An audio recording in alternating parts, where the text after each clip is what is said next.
Well, speaking of wild eggs, Jim. Oh, yes. How about goose eggs? Wild goose eggs, yes. Wild goose eggs. It was the 6th anniversary episode of AEW Dynamite on Wednesday night, October the 1st, and they were in Hollywood, Florida. Hollywood, Florida. The other Hollywood. Like it's the other white meat. And where they are at their 6th anniversary is they're back where they started from. In that time, they have gotten a number of stars or people who are over on as main event level people to their fan base, especially, and they've either run them off or crippled them. And we are back with the Cucamonga kids and their friends from the trampoline in the backyard as the primary, episodic characters of this thing, mixed with, Moxley's bunch that's dry and drab and worn out. So I think they've kind of come full circle. Only they lost half of their riders along the way. But they didn't really do anything for the 6th anniversary different to what they've been doing because it all looks the same. Am I exaggerating this? Well, no, they tried to make it a big deal that it's the 6th anniversary and they presented a lackluster lineup and it didn't look great. I almost feel like they should have just done it at Daly's place. It's not the biggest place and it doesn't look the best, but it looked better than whatever building they were in here. And they even shot it at some point. They switched the camera so you can kind of see the other side. It looked better on the side they weren't showing. They had the hard cam kind of where the entranceway was, and it just didn't look good. The building looked like shit, and it didn't feel like a special show. And if you stop and think about it, we've said it with the return of Orange Cassidy and Jurassic Express, they're doubling down on the things that, for their crowd, worked 5 years ago, 4 years ago, 6 years ago. And that crowd has dissipated. Less people are enthusiastic or excited about AEW's product. They have less star power than ever before. The stars they do have, in a lot of cases, are the same people they had, again, 6 years ago, 5 years ago, 4 years ago, and the business just isn't there. We take their word that they get these great pay-per-view numbers, and a lot of that's just taking their word for it. We really don't know. The ratings we'll talk about a little bit later, but sometimes you can watch WWE and you could say, I'm not particularly a fan of this television show here today. I don't like some of the wrestlers being pushed. I think some stuff goes too long, whatever it is. But you see that there's a excited fan base paying for these tickets and seemingly happy to be there and do these things. And then you see AEW. A few years ago, they were drawing great crowds. They're not drawing great crowds for any TV shows ever, anywhere. Maybe England. And there's no energy there. There's no star power. It's like a 6-year anniversary. Again, 6 years of Tony Khan as the booker. That's not something to celebrate. The delusion of pretending that Tony's good at this and that Tony somehow will be getting better with age. It's ridiculous. This was not a special 6th anniversary show, it didn't feel like to me. Well, I mean, even just as a television program, because 6th anniversary is like, what anniversary is that? Cardboard? Coffee grounds? But just do a good TV show. It's the same shit. People just randomly come and go in the never-endingness. And that's another thing people talk about. Well, Cornette just blows right past the WWE stuff, but he recounts every minute AEW detail. No, I don't. I don't watch the matches anymore on either of these fucking programs unless it's Braun Breaker or somebody really fucking fabulous. But in the WWE, you can tell people what happened. Well, so-and-so had a match, and so-and-so, boom, they went back and forth. He won with his finish. Or the so-and-so went back and forth and won with his finish, and then the guy got mad and beat him up after. It makes sense, but it don't take too long to fucking tell. With this, people keep coming out and doing things that leads to this and that, and this segment never ends. And by the time they get to the end of it, people involved weren't even there at the start of the fucking thing. They've transitioned to completely different. It doesn't make mostly sense, but it takes a while to tell what the fuck is going on. It's these are complete polar opposites, and every excess that AEW is doing, the people that still are coming live, they like that kind of thing. Sometimes they're standing there. But people watching on television, how long is it before, good God, it all blurs together? What are we watching? The other thing, too, is AEW is having a popularity and a creative and everything, just a decline. And again, they'll say, well, the pay-per-view numbers are great. A, prove it. B, it doesn't change anything. These TV shows are bad. What's going to affect it is going to be WWE helping TNA get a television deal. Because right now, I would argue that NXT is hotter than AEW. You hear more people buzzing about things in NXT. More people get mad at you for not watching NXT than they do for not watching something in AEW. And you see more and more of that from TNA, who again is under the thumb of WWE, but they're still, as of now, technically an independent outfit. But WWE's helping them for a reason. Industry domination. They're shutting the doors around AEW, so AEW is not going to have options. And while all that's happening, AEW, again, presenting a 6th anniversary show that is so uninspired. Everything about it, especially the Death Rider shit at the end, just the slow-moving 4 horsemen. It's not very promising. I mean, the only thing they have going for them is that Tony can fund this thing forever.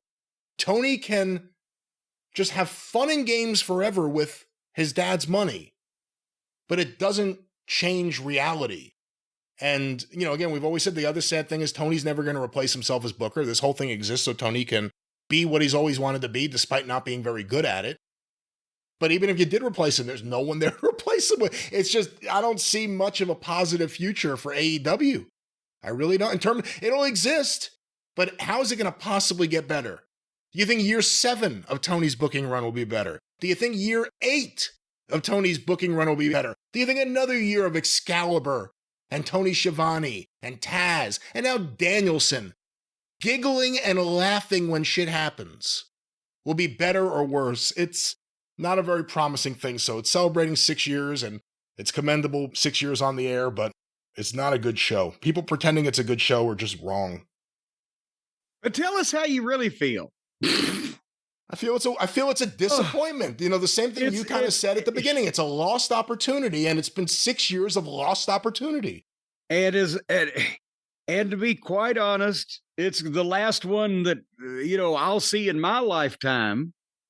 If anybody take a swing at it, and it might be the last one ever, because the longer that it hangs on, the more that it prevents any other alternative to the TKO empire from ever happening to begin with. But, I mean, it's sad to say, but the best case next scenario, just due to the changing media landscape, and this isn't a positive option, but the next best thing might be, or the next chance might be one of these actual networks saying, hey, we need a wrestling company. We need wrestling content. We don't want to deal with the Tony Khans or the TKOs trying to hold us up. Let's just find some wrestling people and create a show. And it won't last, and it'll flame out. But other than that, you have to count on a billionaire wanting to put up the money, and then where are they going to air it? Where's it going to live? So there's a lot of problems with this. And again, 6 years of missed opportunity from AEW, no growth from AEW, doubling down on all the things that haven't worked. But hey, they've made wrestlers rich. Well, let's talk about those rich wrestlers, because a couple of them went broke. That's how they opened their show. The 6th anniversary show opens with a pre-taped comedy bit with the Hardley Boys at a casino down there. They do their phony dialogue where Nick loves to be at the casino, so Matt's going to go off and arrange for their big entrance with all these bells and whistles, and he'll be back shortly. And Nick goes to the casino. They show him This is not even a big budget fucking shoot. They showed him playing like video poker for 20 seconds and a couple other video machines or whatever. And then Maddie comes back and Nick's mope faced because he's lost all their money. And now they can't afford their big entrance. And by the time that this was all had evolved after their big billboard on the show and everything, we were almost 5 minutes in, and they dissolved to, there's Maddie and Nikki already standing in the ring with no music, with their long faces on again, and the graphic said the broke bucks. Who cares? Why do this? It's not even entertaining the people who are literally entertained by everything AEW does. Because they're just standing there and looking at these two fucking mooches now. And it's not good material. It's not funny. It's not entertaining. It does nothing for the show or them. They just like to jack off and do what they consider funny. Neither one of these fucking clowns is the comedic mind of goddamn Laurel and Hardy. So then they have a 6-man tag with the Cucamonga Kids and Josh Alexander against Bandito, Burger King, and Kenny. Kenny can wrestle the 6-man tags, just not the real burdensome matches where he has to do 18 of his dives or elsewise he feels like he's failed the world. So, Brian, did I miss anything when I skipped the kids getting to play for about 15 minutes and do all their tricks? No, I think it was exactly what you probably thought it was. And it's exactly, in so many ways with that opening skit and then, this 6-man match and Omega in the middle of the 6-man match. This is so many of the things that have hurt AEW were on display here on this show. The Young Bucks act, their comedy act, just their act has never worked on a national stage. And that's one of the things that has plagued AEW from the very beginning. These idiots and their idiot friends convinced themselves that they were somehow making great content and people would want to see more of it on national TV, and the exact opposite happened. I don't know if there's ever been anyone in the history of Dynamite that has cost them viewers from one segment to the next more than the Young Bucks. People have rejected them. Yet here they are, an opening segment, again, not a big budget thing, probably shot by Brandon Cutler, but they gave it time. That's the valuable part, the real estate. They opened the show telling the audience, the clown show is here. And again, these guys are the highest paid tag team in history. These guys, EVPs. You mean to tell me the best way to use them and the best way to present them from the very beginning has been like this? I know they're now doing the broke bucks thing. They weren't always broke, but there's never been a thing that they've done that you could take seriously. Not one thing. They clown through everything. They make it obvious by the way that they act or overact or not even acting that it's just all bullshit. So yeah, congratulations on the crowds you drew in Ring of Honor in 2018. But here we are now, and the Bucks mean nothing. And then Omega's in this match, and he gets to work with his friends, and that's a benefit. And you have to wonder how many singles matches you'll see with him going forward. You look at him, and he does not look healthy. Well, look at his head. I know it's a weird thing to say, like his face, but look at his entire head compared to his head like 6 years ago. It looks like there's something going on, but we'll see.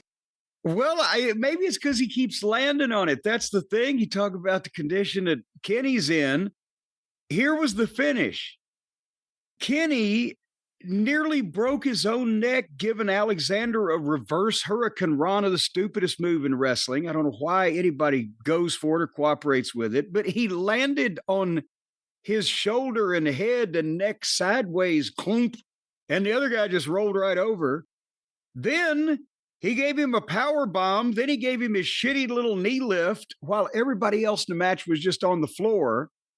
Then Bandito and Burger King roll in and stand and watch Kenny give Alexander another knee lift. And then Bandito did a flippy-doo German suplex to Alexander while Brody King just ran and dove out on the floor on the two flunkies, the Matt and Nick, that were just standing there in front of the desk. And then Kenny then gave Alexander the one-winged fairy. 1, 2, 3. No surprise. If you had to guess who was going to eat the pin at the very beginning, you knew right away. Josh Alexander has never beat anybody. Well, but I don't know how, because they just proved that he's the toughest guy in the fucking company. Not only did they hit him with 7 finishes in a row before anybody thought to even cover him, but it took the 3 baby faces working in concert together to beat him all by himself while his 2 partners were out on the floor. Who comes up with these fucking finishes? Oh, God damn it. Well, that wasn't the end, obviously. There was a post-match where Kenny Omega had a special message for the faithful.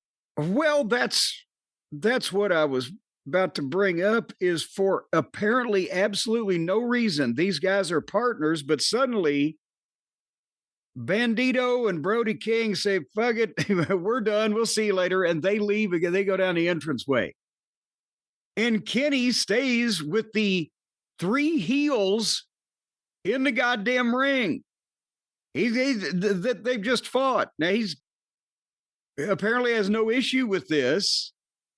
And the announcers are even asking if the fucking Kenny and the whatchamacallit will bury the hatchet, because they've had an issue before, whoever the fuck it was, which ones he had the issue with. But the point is, he stays with the 3 heels they've just fought, right? The Bucks, that's right. The Bucks and Kenny, are they going to bury the hatchet? Why would they do that now when they've just goddamn had a match? Why they just say, oh, well, shit, we've been wrong all along. We should have known this 15 minutes ago before we beat shit out of each other. So Josh Alexander super kicks Kenny while he was standing there staring at the Bucks, and Alexander beats the shit out of Kenny, and the Bucks are standing there like, well, what do you think we should do? But then music plays. And there's Jungle Jackoff and Dino Douche walking out again, smirking and walking and walking and smirking. They're not concerned about Kenny. Josh Alexander is still pummeling and gouging and choking Kenny in the corner, while the Buckaroos are standing there staring at fucking their 2 little buddies. And then they get in and they bump the Bucks out in 10 seconds. But then they turn around and get their hands up, and they never help Kenny at all.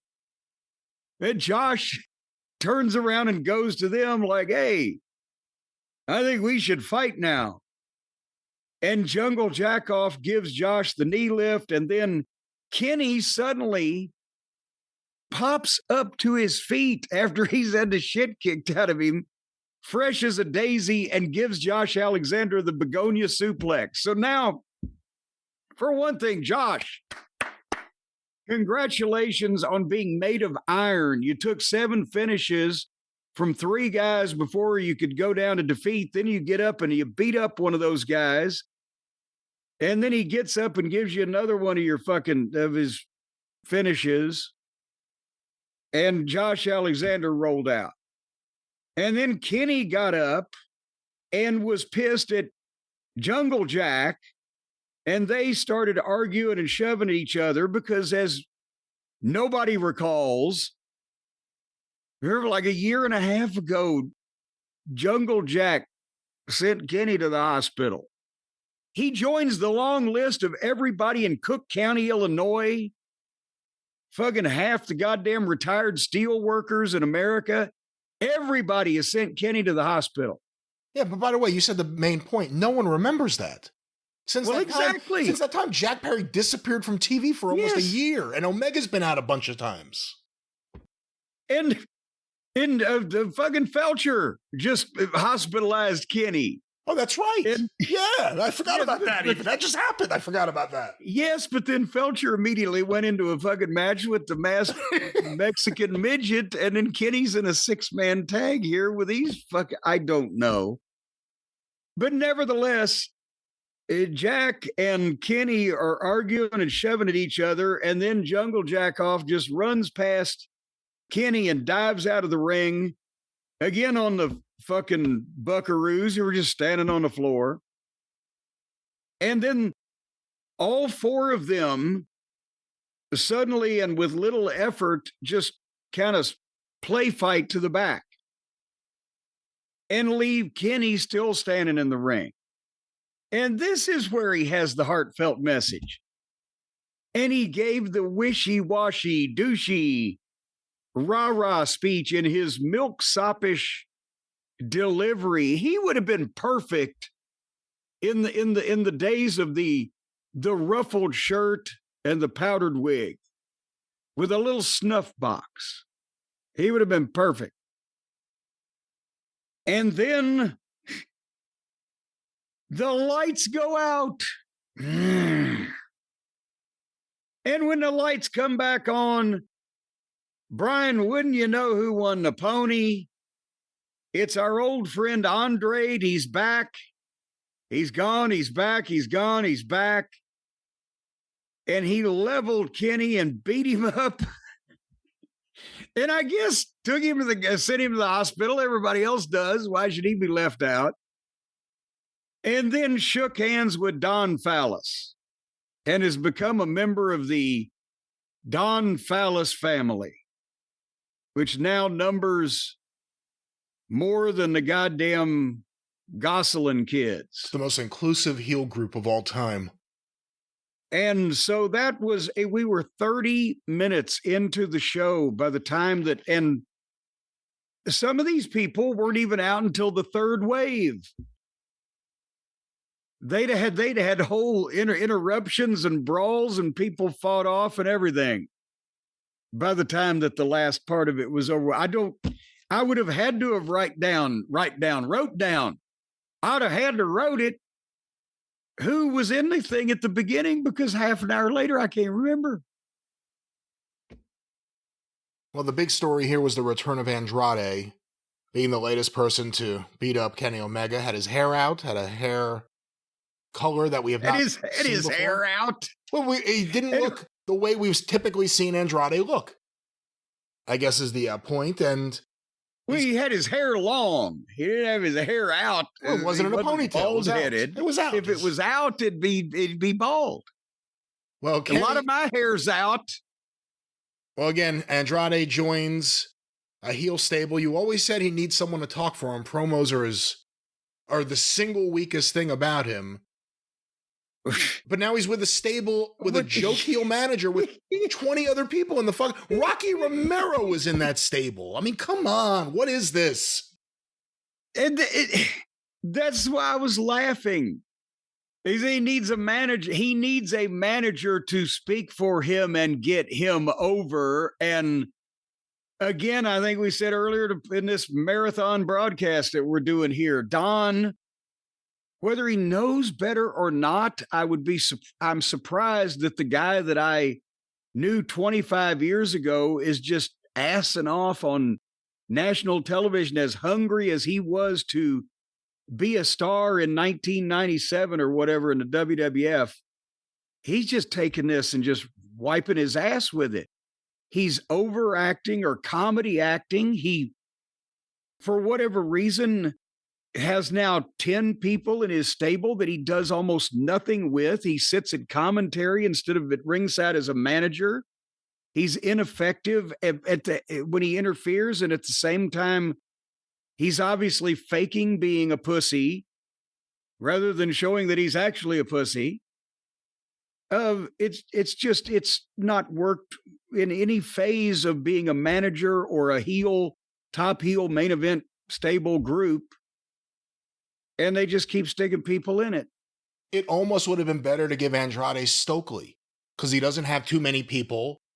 And maybe that's another way to try to use him in a single thing. I would almost rather have given him Sammy Guevara as a shit-talking heel manager / wrestler.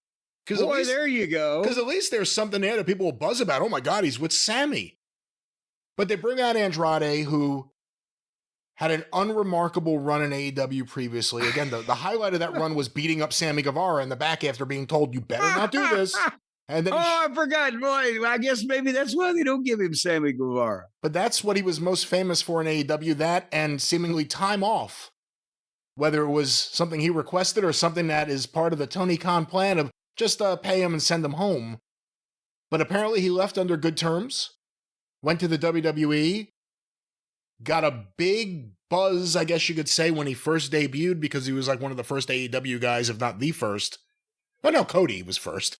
But he was one of the AEW guys to return, and that quickly went away. And he faded into the background on a show like SmackDown, which over the last couple of years has had more Latinos featured on it than ever before. He didn't stand out. Well, he didn't stand out, but also apparently it's done him no favors that the story is that he is, and if he wants to sue them for putting this out there, then fine. But they said he's failed multiple wellness, well, not wellness check, wellness policy violations is what I'm trying to say. Right, but I think he said, wasn't one of those from his first run, and then one of them was from this most recent run? Well, they don't announce them anymore, so we don't know what the fuck. But what I'm saying is, in a company that does tend to tolerate things more than what one would expect in some cases, they just don't give a shit about him. Not only did they say, you know what, whatever he did or whatever they think about him, not only did they say, you know what, fuck it, just not let him go. Don't even give him a 90-day, just be free. They didn't care whether he went back or not. That speaks something right there. If they're doing all these other things to try to hamstring AEW, but here's this guy, good luck. So he's been in AEW and it didn't make any difference. He was in WWE, it didn't make any difference. He had come from WWE originally where it made a little bit of difference, but now he's back where he didn't make any difference. And Tony has basically rewarded a guy that left on him before and then went and was unremarkable and was somewhat of a disciplinary issue. Oh, but come back here. I'm sure everything will be fine. I don't, what the fuck? This has divided AEW fans. There are AEW fans that were genuinely excited. I guess maybe because it's a fresh matchup for Kenny. I really don't know. I can't imagine how anyone could be excited about another heel being thrown in that fucking Callis stable. But there were fans that were generally, whether it was a surprise or not, excited for this. And then there were fans, and Dave Meltzer specifically, who were very upset about this, or at least didn't think this was a good move. Dave did a whole thing that we heard from a bunch of listeners about. Some of them sent over a clip where he went on his show. He was very vehement from what I understand, that all the various reasons. And he had said beforehand, before this happened, that he wouldn't have brought Andrade back. You have to understand, there were two Dave Meltzers with AEW. There's the Dave that texts with Tony when Tony's on his plane and he wants to know what Dave thinks. And then there's the Dave who doesn't like that Tony's not doing what he wants him to do. Well, I was about to say they've entered that phase of the relationship. They've been married long enough now where, Dave is just resenting that his advice is not being adhered to like it once was. Well, Jim, if you don't mind, I have a little bit of audio. It's only a minute and a half, but we'll break it up and discuss this. Tell me if you think it's fair or not. Here are Dave Meltzer's concerns or issues with Tony Khan bringing Andrade back on the 6th anniversary of Dynamite. Andrade made his return. AEW has enough talent. They don't need... I see everyone celebrating, oh my God, this is so great when all this... Andrade is a very good wrestler. He's coming off of a run that wasn't good in WWE. Then he was fired, over disciplinary reasons.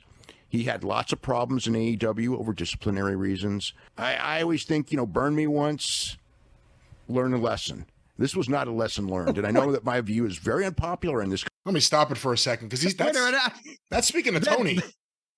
Well, besides that, the way he cut Cousin Brian right off there, and that's a mistake, but then he made up his own down-home homily. Burn me once, fucking whatever the fuck he We won't said. get fooled again. Yeah. We won't get fooled again, ladies and gentlemen. These oft repeated phrases, but he's not leaving any wiggle room here. Because all I've seen is, oh, it's so great, Andrade's back and blah, blah, blah, and who cares about his problems? And it's like, one of the biggest problems with this company has been the usage of WWE guys, but the guys who were fired, get William Regal, not a success, went back as soon as he could.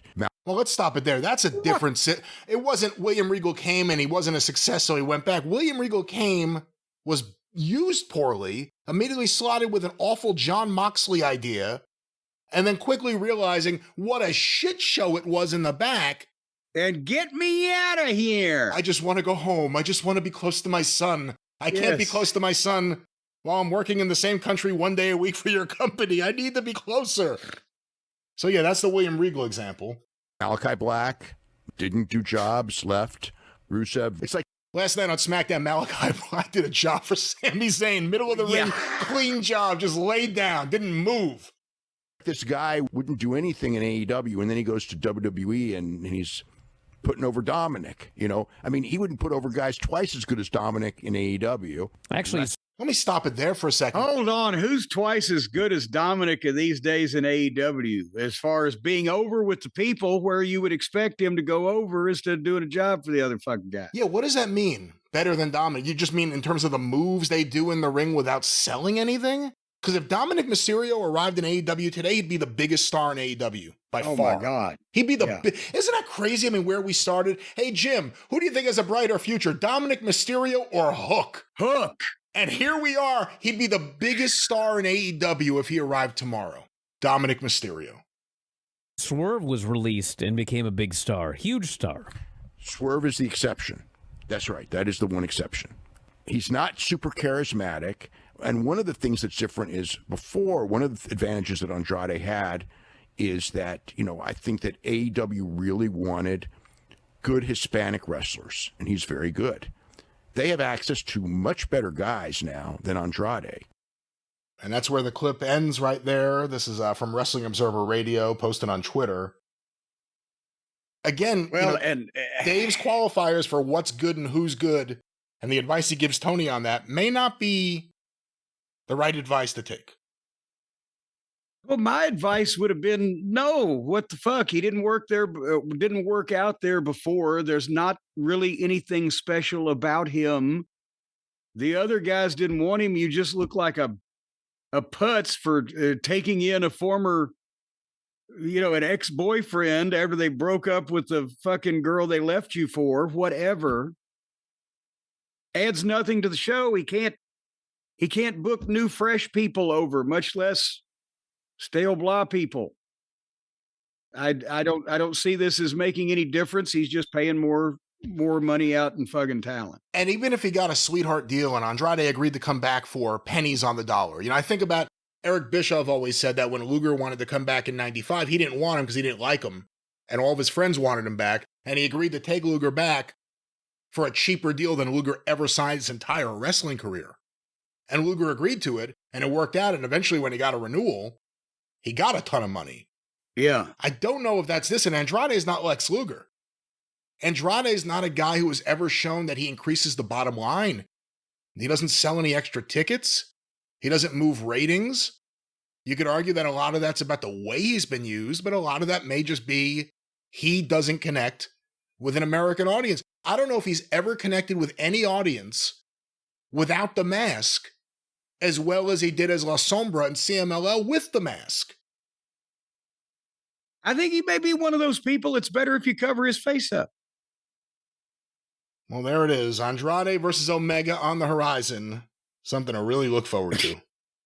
Oh, but boy, you ain't gonna want to listen to the promos, Brian, because Kenny sounds like a milkshake would if it talked. And Andrade, you can't really figure out what's going on anyway. So while you're watching them fight like a silent movie with the sound down, you know what you could do? You could listen to something else that you'd want to listen to on your Raycon Everyday Earbuds Classics. The classics have been reissued from our friends at Raycon with all the upgrades that you've come to expect. And Brian, now you can stick classic stuff in your ear and just listen to anything you want to, no matter where you are. Well, Raycon walking down the street, huh? Raycon classic, not just classic stuff. I don't know what that. Well, you can listen to all kind of classic stuff. You can listen to the Mormon Tabernacle Choir. Oh. But wherever you go, you can be walking down the street. You can be riding down the road in your car. You could be sitting in your own home, ignoring your relatives. You could be in the bathtub. You know, and the thing is, they will not electrocute you as long as you don't stick your head under the water.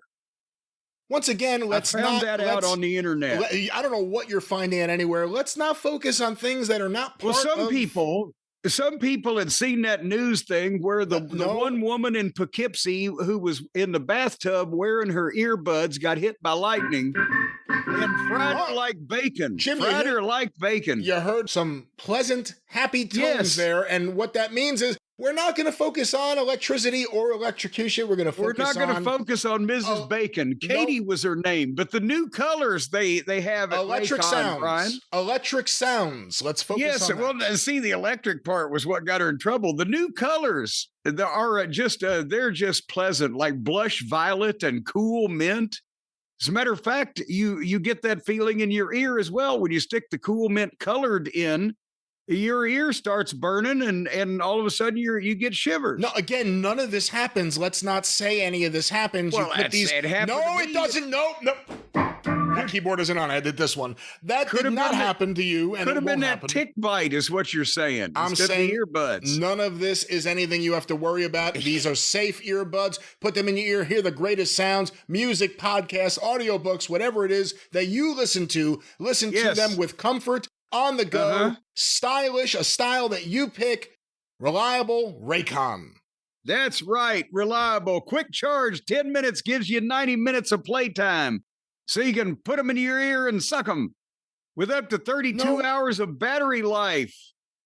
And the awareness mode, it's where you become instantly more aware of the trials and tribulations that you live in daily life. And then you begin contemplating ways to get even with folks who have wronged you in the past, whether they really did or whether it's only in your mind, because you're aware now with the awareness mode. And then the retribution comes. Plus, they've got a 30-day happiness guarantee. So if you don't love them, then the returns are easy. So you don't have nothing to retribute with the Raycon people about. 3 million customers have gone through this with Raycon, and you should too. And right now, those everyday earbuds classic are waiting for you with 20% off. Normally they charge X dollars, but you're going to get Y dollars because you're getting 1/5 of the normal price off when you go to buyraycon, BUYRAYCON.com/JCE. You get 20% off. They're amazing. They're fabulous. They're phenomenal. And just remember, if you plan to get even with the proper people in the proper ways, you'll be much happier listening to the Raycons while you do it. Again, I don't know what the hell that has to do with anything or what that exactly means, but you said it best. Raycon. That's it. That's all you said that I agree with so far in this entire story. Raycon, we love him here at Last Manor. I know that Stacy Cornette's a big fan over at Castle Cornette. Yes. And we know that you'll love him too in your house. Once again, one final time. Jim, that promo code. Well, it's JCE like it always is. Buyraycon.com/JCE. All right, Jim, let's get back to Dynamite. Find what you were buying from Dynamite. Well, then you know what happened next, don't you? It was supposed to be, oh my God, these people. Last week, they did a big deal where Kyle Felcher, who they're building up to be, just the best thing ever.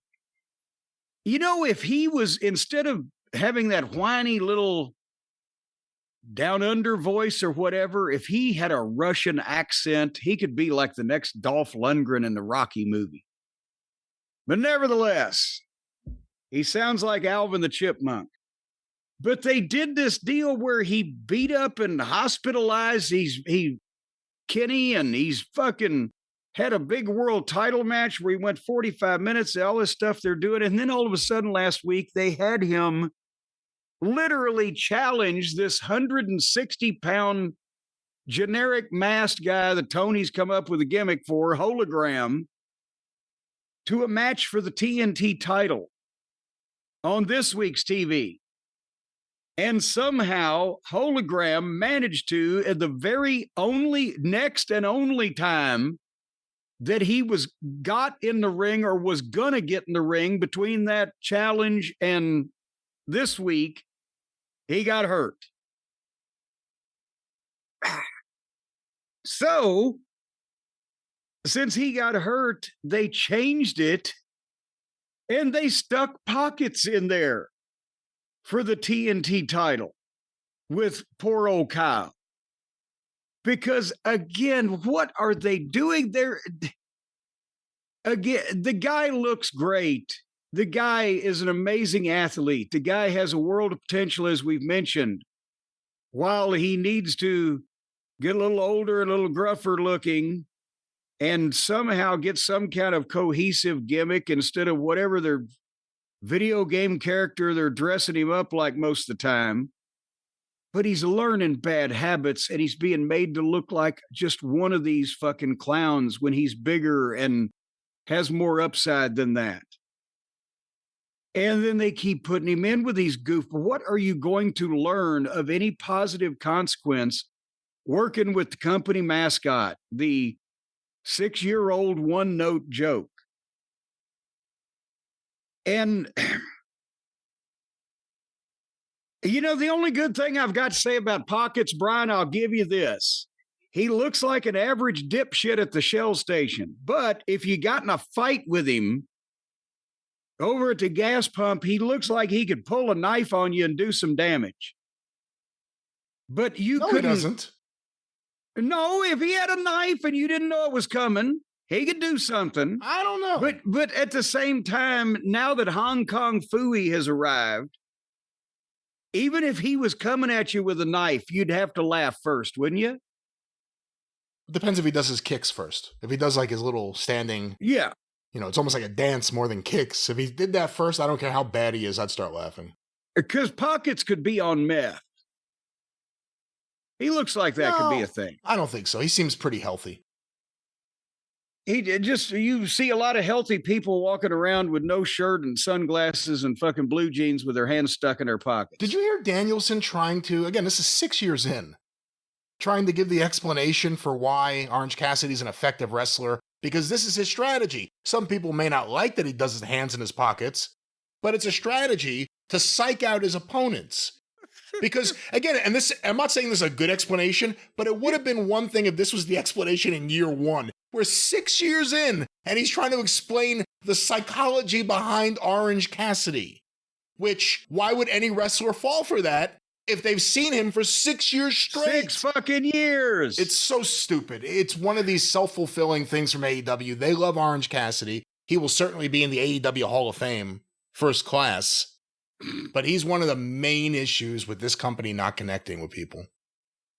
All right, well, here's how they're taking care of Kyle, because after another fucking 15 minutes of this nonsense, of this match, Kyle's going to superplex him, but Pockets knocked him off the turnbuckle. And then Don jumps up on the apron and is like pulling his shoe off or whatever he's doing, like he's going to sneak down the apron and hit him with the shoe, but he's having to creep along because Hologram has to run out and Hologram's late. So Don is taking forever. The referee is looking for no reason otherwise than he's just talking to fucking Pockets in the middle of the ring, or not Pocket, but you know what I'm saying. Kyle, referee's talking to Kyle. Don is creeping in slow motion. Pockets is up on the top rope waiting. Here comes Hologram finally.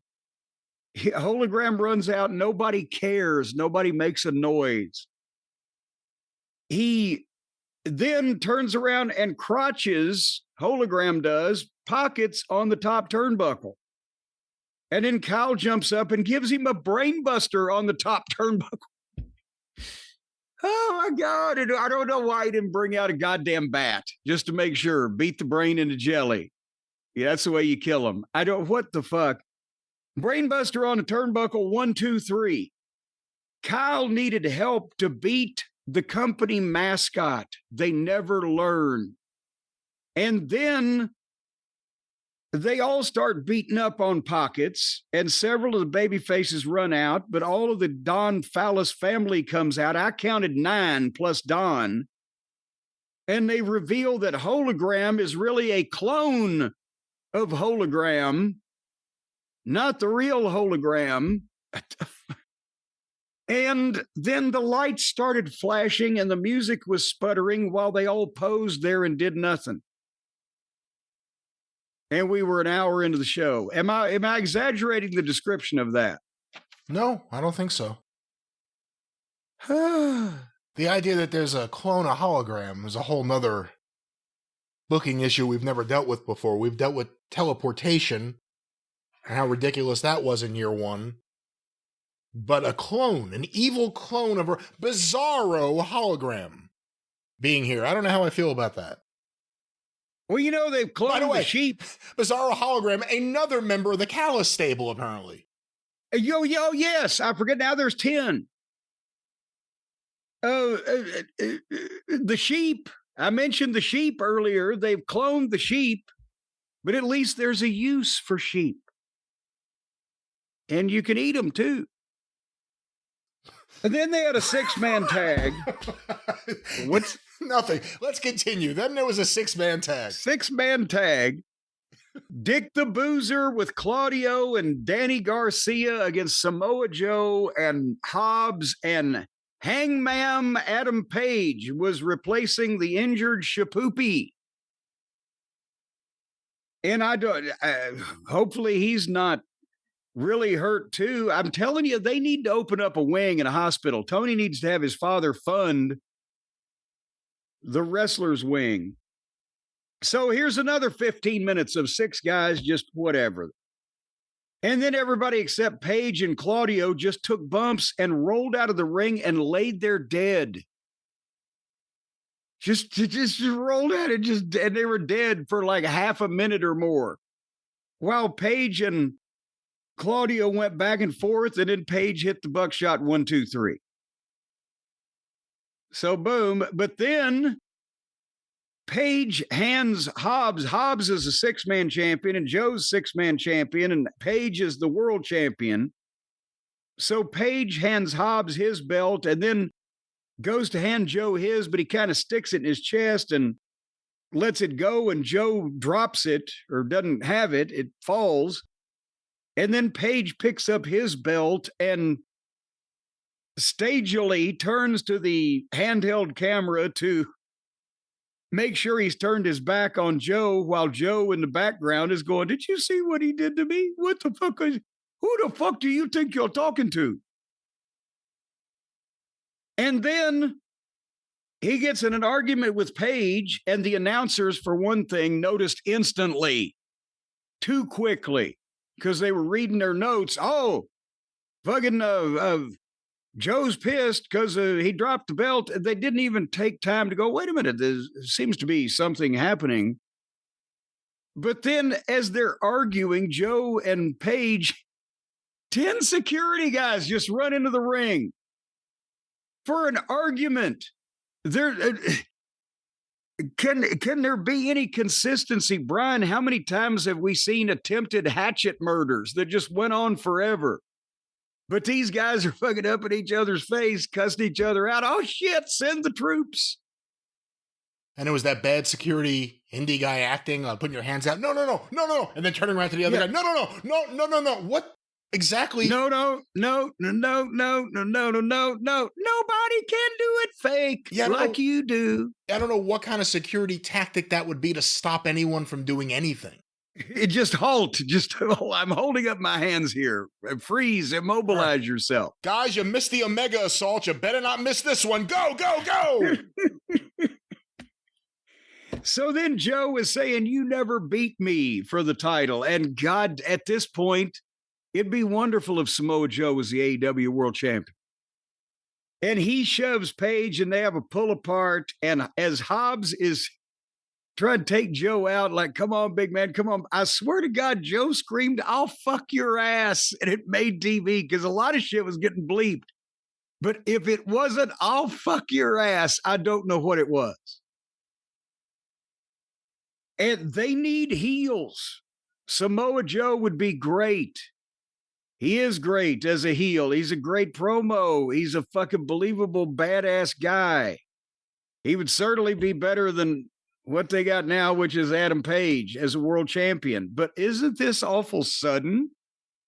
Didn't it just escalate quickly, as the kids say? If you think Adam Page getting mad at Swerve and burning down his house was something, how mad is he going to be when Samoa Joe fucks his ass? Well, by the way, what kind of heel insult or heel comment? I'm going to fuck your ass. That's what I'm saying. But we should not make any judgments. We don't know whether Paige would be upset by that. And there's nothing wrong with that. Hobbs is like, just when you think you know a guy. Jeez. And then they do this suddenly between these two guys when Joe has been the voice of reason as a baby. I don't know who's on the side we're supposed to be on. Paige is so unlikable to begin with as a personality. And then he was in the back after the break, cutting a promo on Joe, saying, yeah, I'm confused. So are we, pal. But if Joe wants a title shot, he's going to get it at Wrestle Dream.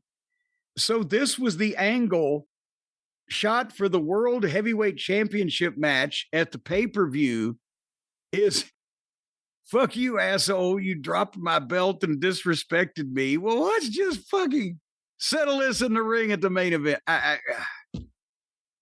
Long-term storytelling. Is he making this shit up as they're going along, Brian? Yeah, I don't know. I'm looking forward to the promo next week where Adam Page tells Samoa Joe, I want you at your best. I always grew up really admiring you. Like all that usual shit that he does in every awful promo he does that he tries as hard as he can to deliver with some sort of fucking feeling, but the actual words are awful. One other thought about all this. You know, Daniel Garcia being in the Death Riders has changed everything. I see him as a serious wrestler now. He really stands out. He means a whole lot more. This has all been really well done.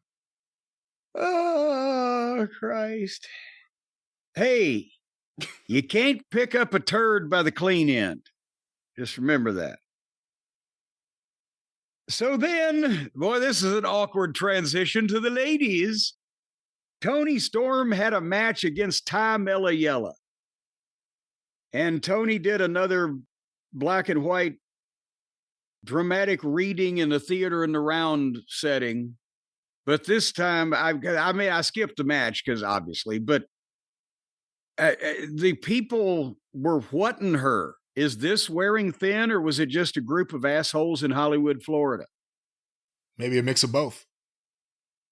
There is a high demographic of the assholish contingent in that part of the country. You know, but the other thing is, and AEW fans typically have really been behind the Toni Storm gimmick, which is as gimmicky as it gets.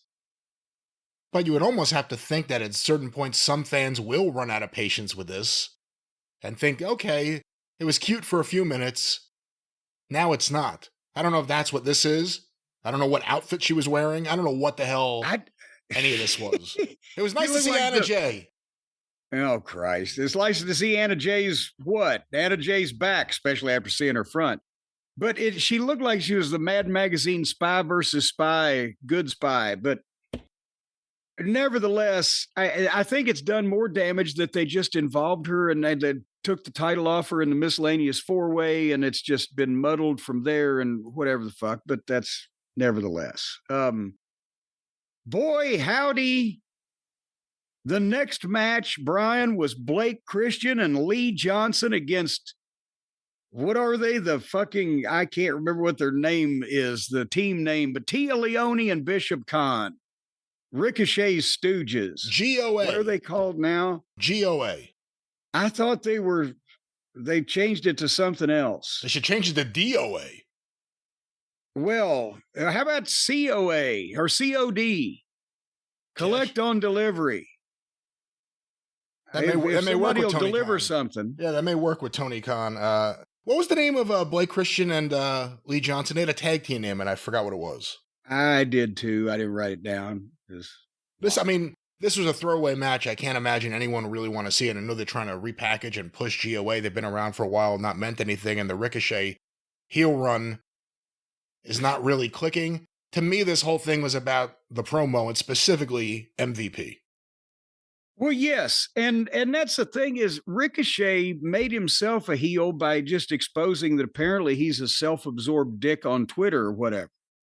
But then when they make him a heel, he's still not much smarter of a fucking wrestler in as far as how to actually generate money making heat with your wrestling performance rather than just being a dick to people. But nevertheless, the live crowd didn't care about the match. The heels won. The Hurt Syndicate came out to the stage, and the crowd woke up.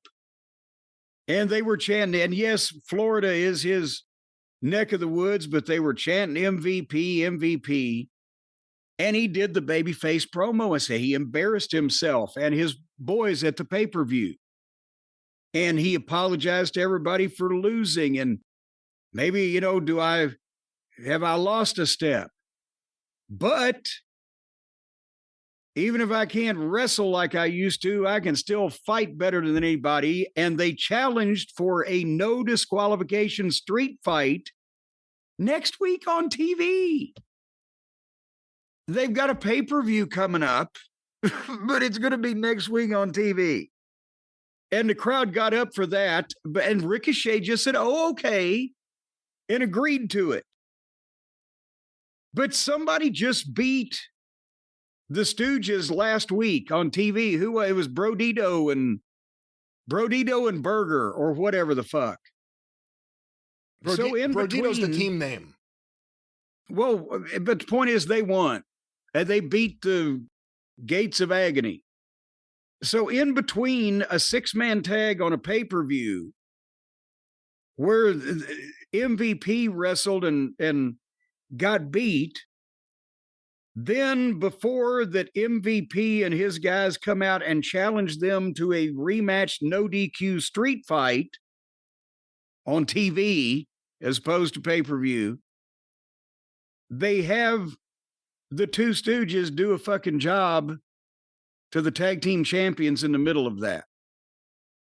Start the angle on pay-per-view, beat the fucking heels that win, and then blow it off on free TV. Brian, is it if a pilot of a plane disrupted the order of events that badly, they'd crash into a goddamn mountainside every time they took off? What the fuck is this? I can't explain that. I can't explain it. This was the biggest babyface promo I've ever seen MVP do, I think. And it was good. He wasn't the problem. He's never the problem. I was about to say, I wish they'd give him some help. Yeah. Where's Rocky the Ramone? I need a version of I can't explain it. Anyway, then finally, the last match on this thing was Darby Allin and Chris Statlander versus Wheeler Useless and Marina Shafir. I swear to God that the WWE gave us Seth and Becky against Punk and AJ, and this is their response. Darby and Statlander against Wheeler and Shafir. And the babyfaces jumped the heels in the arena, and off we went. And by the first commercial break, they hadn't even gotten to the ring. So, again, the girls broke a table. The ring was full of chairs. They dumped out a bunch of thumbtacks. Things I've never seen before. And then the babyfaces won. And then Toni Storm came out, and she and Statlander looked at each other and just started just a clubbering each other.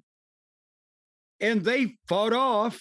And then Dick the Boozer and the Boar Horseman walked out in a blasé fashion wrapped a belt around Darby's neck and choked him blue in the face while Moxley threatened him in a slightly malicious fashion on the PA mic. No life, no energy, no passion, no new material. Same shit over and over. Same stuff, same people, same. The worst of the Four Horsemen run-ins in slow motion. And they had heat. They were sitting here choking Darby Allin, and there was no heat. There were no fans that were really upset about it. They understood this is just part of the show. And also, you can't take any of this stuff with Moxley seriously. We've seen angle after angle, match after match, segment after segment ruined by Moxley and his friends that he wants to work with in a crew that isn't over, slowly coming out to just garbage music. Slowly I turned, step by step, to do this inch awful by shit. inch, I killed the ratings. Yeah, and look at where the ratings are, and we'll talk about that shortly. But the Death Riders are one of the most... John Moxley's creative ideas, from the Blackpool Combat Club, we brought up William Regal earlier, to the Death Riders, have been awful. John Moxley is not a creative guy. He's a guy who, on his best day, can be a wrestler told what to do. But when he thinks he's the singer-songwriter, we've seen what you get, which is years of bad fucking wrestling TV. It ain't James Taylor. And they just had a coffin match. Now I'm supposed to care about the I Quit match? What's after that? Because I can't expect that'll be the end of anything. Mimosa Mayhem? No one would think that Darby is not going to say I quit because that would kill his whole fucking gimmick. So the question is Moxley going to do an actual legitimate job by saying I quit in some decisive fashion to get the guy over, or is there going to be either so much interference or some cute way out of it where he doesn't actually say I quit, but it counts anyway, or just some muddled flummox that's just going to suck? We will see. Well, another banner episode of AEW Dynamite. 6 years in the books. 6 years of Tony Khan. You ought to get 6 years in the state pen. Well, that was Dynamite. But Brian, before you tell us whether anybody watched this thing or not, what are people listening to this week on the Arcadian Vanguard Network? Another big week on the Arcadian Vanguard Podcast Network. Get information about all the shows on Facebook at facebook.com/Arcadian Vanguard, or of course on Twitter at Superpodcast. This week on Shut Up and Wrestle with Brian Solomon, his guest, Gorilla Monsoon's daughter. You're going to want to hear this. Find out more about Gino Morella than you've ever known before. SUAWpod.com, available wherever you find your favorite podcast. On Stick to Wrestling with John McAdam this week, a look back at 40 years ago, the Cotton Bowl, right after Jim Cornette left World Class. Lance Von Erich arrives. Hair versus hair, Von Erichs versus Gino and Chris. What a trade! And so much more. Hear that today. World Class 40 years ago at McAdampod.com. Look for Stick to Wrestling with John McAdam, wherever you find your favorite podcasts, of course. Each and every day, get your wrestling news for free. TheWrestlingNews.com directly, or wherever you find your favorite podcast, download The Wrestling News for the morning newscast. No clickbait, no paywall, just the wrestling news. And of course, the 605 Super Podcast, The Mothership!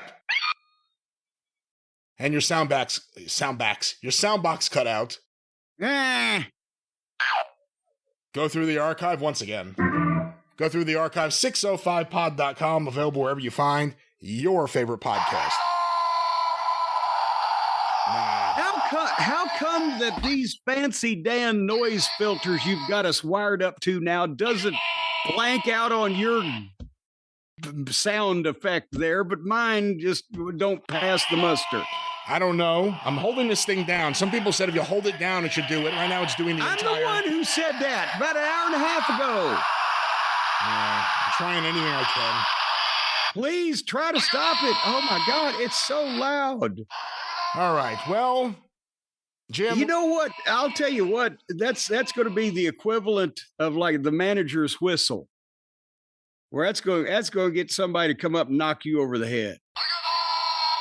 All right. Well, Jim, let's go now to the big ratings for AEW Dynamite. Now, it's important to note Yes. this week is the first week we will be having numbers from Nielsen's new big data plus panel methodology, as it's being called, which, according to Nielsen, as we said earlier, is supposed to be more accurate, and on its face you would think it would be, than what they previously have been doing.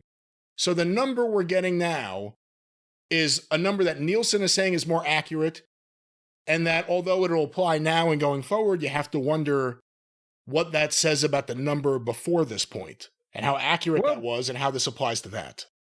The question I have, speaking for the lay person out there in the audience who just is here just to get laid, is there a way that going forward, are they just giving this number out and that's the one we're going to get? Or is there some mathematical figure, some way one of these really motivated people can figure out how to give us the old number just for shits and giggles, like that it would have been back in the old days in the before four time, so that we can compare and see what, because this is technically, and I'm even taking up for AEW here because they're going to get hurt worse than WWE, because WWE's numbers are all bigger to start with. They got further to fall, as one of my old financial advisors used to say. But to be fair, we're comparing them on a new scale rather than the scale that was being done before. So yes, there's going to be a difference. Is there any way to compare to the old number is my question. I don't know if there's a direct correlation between the old number and this number and how you reconcile that. But again, what the new number is, based on what Nielsen's telling us, you would think is more accurate. And if you applied it to the previous last few years, would have changed some of the perception when people said, hey, the booking's bad. And someone said, no, they got 700,000 viewers. The booking's great. But let's go to these numbers, Jim. These numbers, AEW Dynamite on TBS Wednesday, October 1st, 2025, 8 to 10:30 p.m. On average, did 465,000 viewers. Holy shit. Welcome to the new reality. Wow. All right. Well, you know what? And I'm saying this right now, so remind me, I said it later when I forget about it. But we've got to start doing some WWE numbers too now to see how much they're going to be affected and whether this is an anomaly, because they did 400 and something thousand with the old methodology here several weeks ago. So I think we need to start looking at both numbers, what they've been up until this point and what happened when the earthquake hit. But happy 6th anniversary.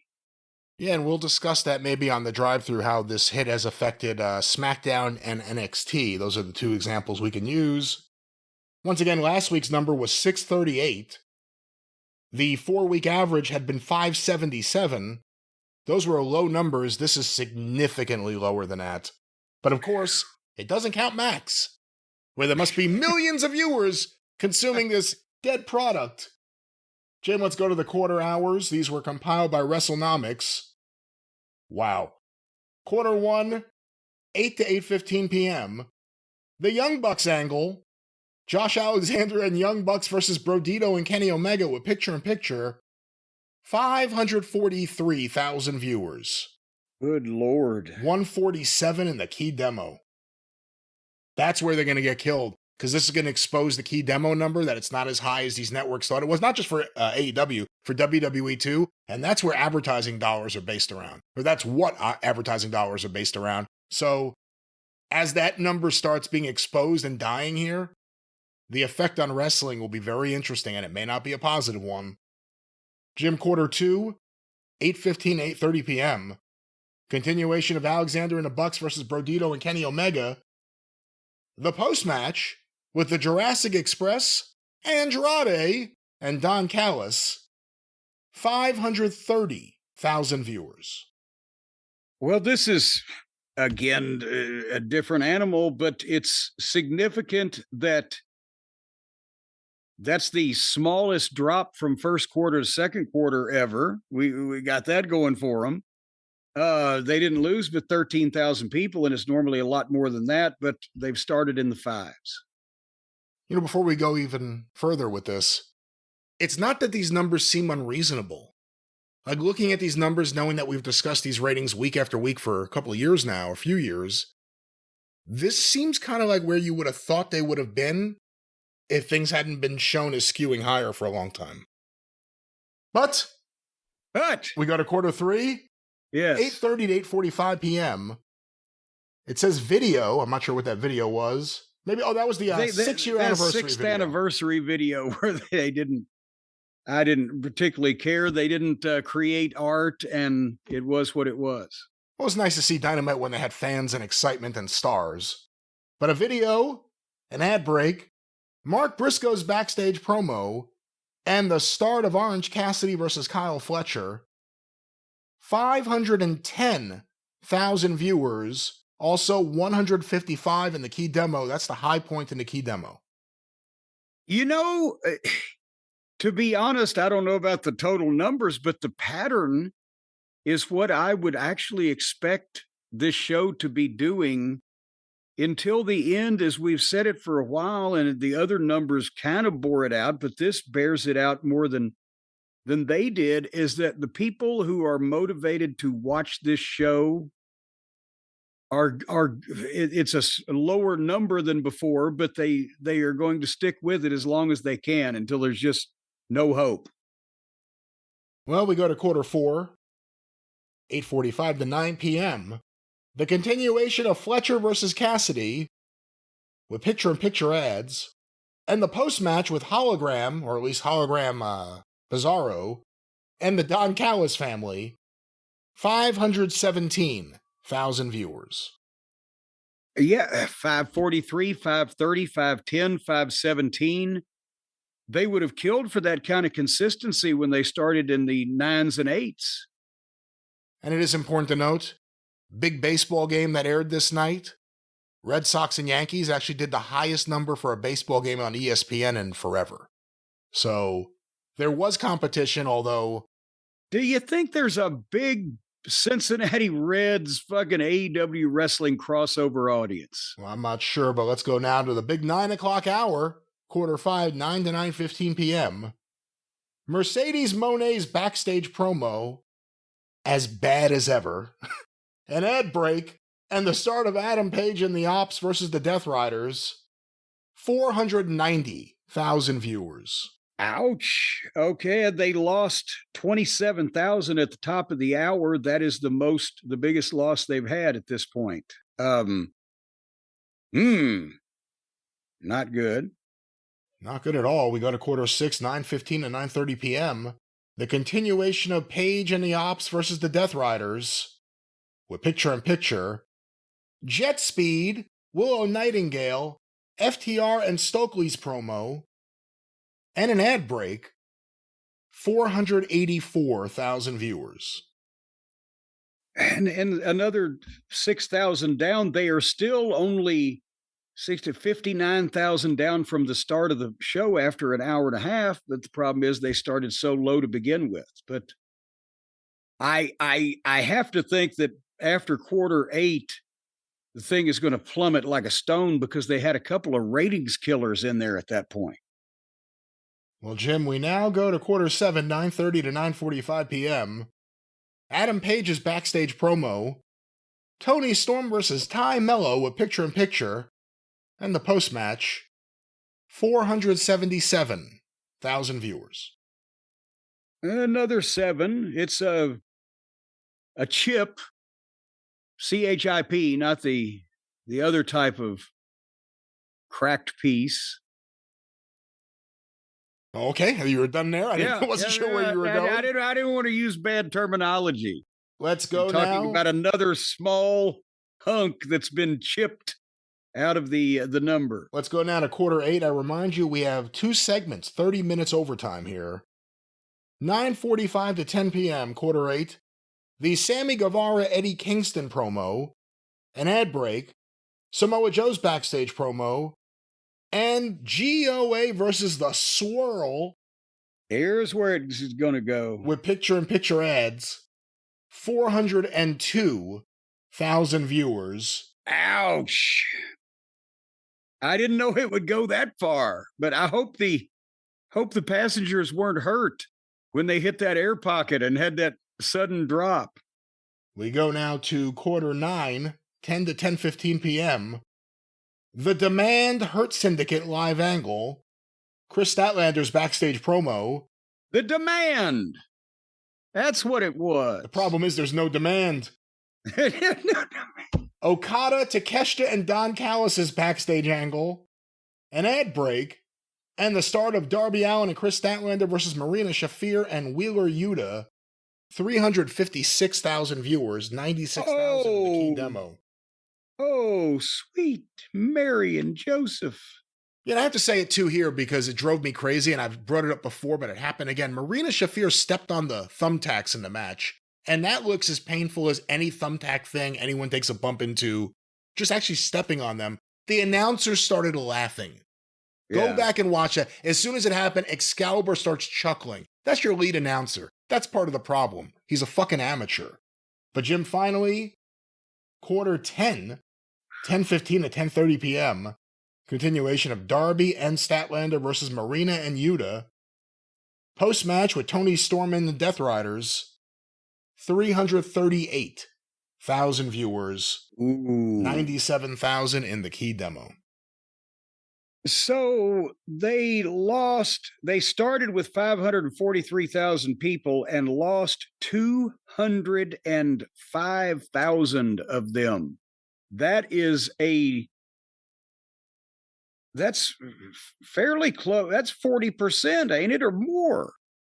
It's almost close to 50%, but Jesus. It's a scary picture now for wrestling. Just real quick here at the end of these.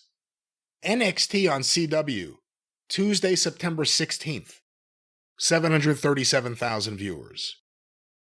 Tuesday, September 23rd, and I think this is the first week that it may have been affected, 617,000 viewers. This past week, September 30th, 572,000 viewers. Wrestling shows are hemorrhaging audiences with this new measurement tool. That's not good for wrestling. Well, and if this is more accurate, they may not be hemorrhaging the audiences. They may just be getting caught with their hand in the fucking cookie jar. That's true. That's true. And we'll stay on top of this story, but this might be a bigger story every day as we go forward. The new ratings gathering technology, methodology, and how it affects wrestling. But there's AEW Dynamite, record low rating for the show. Brian, I'll just say this. That's why I saved all my VHS tapes. You never know when all this shit will be off the air anymore.